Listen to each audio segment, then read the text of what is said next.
अस्सलाम वालेकुम, welcome back to my channel Ashish food. I hope आप सब ठीक होंगे। मैं भी बिल्कुल ठीक हूँ। आज मैं आपके लिए लाई हूँ हलवाई स्टाइल में खीर की रेसिपी, जो कि बहुत ही मज़ेदार बनकर तैयार होती है और बहुत ही झटपट बनकर तैयार हो जाती है और बहुत ही मज़ेदार बनती है। तो मैं आपके साथ आज बहुत ही मज़े की खीर की रेसिपी शेयर करने वाली हूँ, जो कि बहुत ही ज़्यादा मज़े की बनती है। तो आप इसके लुक देख सकते हैं कि ये इतनी मज़ेदार बनकर तैयार हुई थी और बहुत ही लजीज थी ये। चलो रेसिपी स्टार्ट करते हैं। बिस्मिल्लाहिर्रहमानिर्रहीम। यहाँ पर मैंने 2 लीटर दूध लिया है और इसको मैंने दरमियानी आंच पर बॉयल होने रख दिया है ताकि इसमें बॉयल आ जाए। तो फिर मैं नेक्स्ट स्टेप की तरफ जाऊँ। इसको बिल्कुल तेज़ आंच पर भी आप इसको बॉयल दिला सकते हैं, लेकिन दरमियानी आंच पे आप इसको बॉयल हल्का सा रहने दें ताकि इसके ऊपर जो मलाई है वो आ जाए। साथ ही साथ यहाँ पर मैंने हाफ़ कप राइस लिए थे और हाफ़ कप राइस को मैंने आधा घंटे के लिए भिगो दिया था और फिर अब मैंने पानी कुछ निकाल दिया था, कुछ मैंने इसमें रहने दिया था। तो अब मैं इसको ब्लेंड कर रही हूँ। आप चाहें तो ब्लेंडर में भी ब्लेंड कर सकते हैं, तो मैं इसके साथ कर रही हूँ। तो हमने इसको पेस्ट नहीं बनाना, हमने इसको हल्का हल्का दानेदार रहने देना है।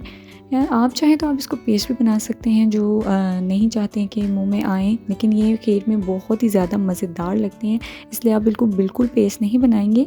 मैं इसको थोड़ा थोड़ा दानेदार रहने दूंगी इसी के अंदर। और ये राइस का ही पानी है, तो इसलिए इसको फेंकने की कोई ज़रूरत नहीं है, मैंने थोड़ा सा रहने दिया था। तो अब यहाँ पर ये मैंने इसको ब्लेंड कर लिया था और ये इतने थोड़े से बारीक से दानेदार इसको रहने दिया था। बाकी मैंने इसका पेस्ट बना लिया था, बिल्कुल फ़ाइन पेस्ट भी नहीं बनाना है इसका।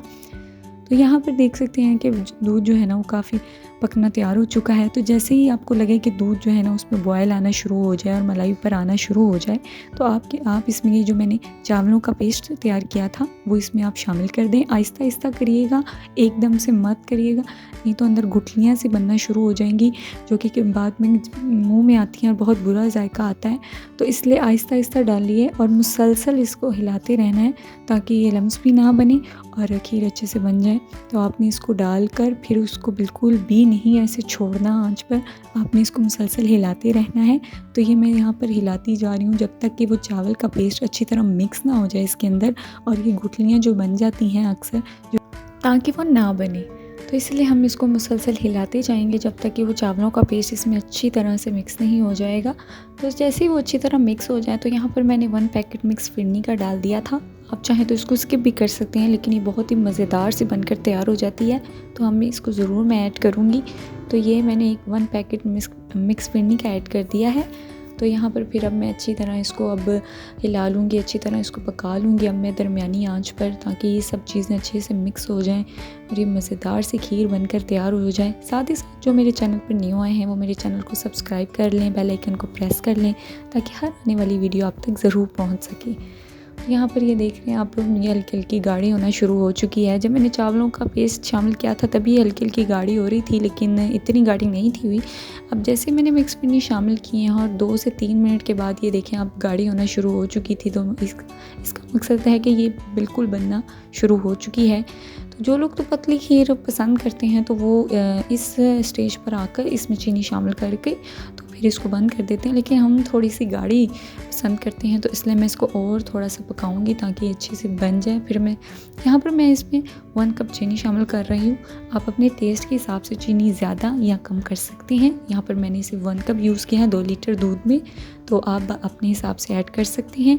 और अब मैं ये चीनी शामिल करके इसको अच्छी तरह मिक्स करके 2 से 3 मिनट तक इसको मैं पकाऊंगी और उसके बाद मैं जो है फ्लेम बंद कर दूंगी और ये बहुत ही मज़ेदार और हलवाई स्टाइल में खीर बनकर तैयार हो जाती है। और ये नॉर्मल खीर से ज़्यादा मज़े की बनकर तैयार होती है, क्योंकि हमने इसमें चावलों का पेस्ट भी शामिल किया है, हमने इसमें मिक्स फिरनी भी शामिल की है और हमने इसको दरमियानी आंच पर पकाया है। तो ये बहुत ही अच्छी और मज़ेदार बनकर तैयार हो जाती है। तो यहाँ पर आप देख सकते हैं कि ये तकरीबन गाढ़ी हो चुकी है और ये पक चुकी है।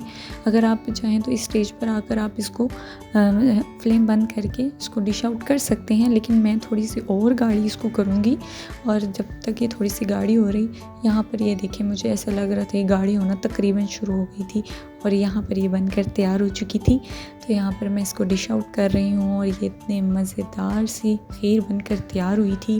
कुछ लोग गरम गरम खीर खाना बहुत ज़्यादा पसंद करते हैं और कुछ फ्रिज में रख के ठंडी करके खीर खाते हैं, और ये दोनों सूरतों में बहुत ही मज़े की लग रही थी कि